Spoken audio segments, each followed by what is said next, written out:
ফ্যাসিবাদী শাসনামলে রাতের বেলা আদালত বসিয়ে ভিন্ন দল এবং মতের শত মানুষকে শাস্তি দেওয়া হয়েছে বলে মন্তব্য করেছেন প্রধানমন্ত্রী তারেক রহমান।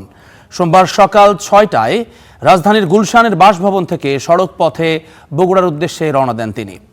প্রধানমন্ত্রীর সফর সঙ্গী হিসেবে তার সহধর্মিনী ডক্টর জুবাইদুর রহমান সঙ্গে আছেন। প্রধানমন্ত্রী হিসেবে দায়িত্ব গ্রহণের পর নিজ জেলা বগুড়া এটি তার প্রথম সফর।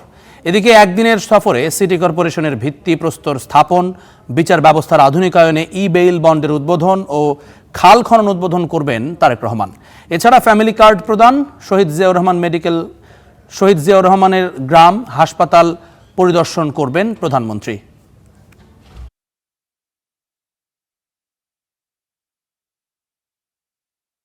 দেশের সকল আদালতে ই-বেইল বন্ড পদ্ধতি চালু করা গেলে জনগণের বিচার প্রাপ্তিতে বিলম্ব ও বৈষম্য দূর করে ন্যায় বিচার প্রতিষ্ঠার সহায়ক হবে বলে আমরা বিশ্বাস করি।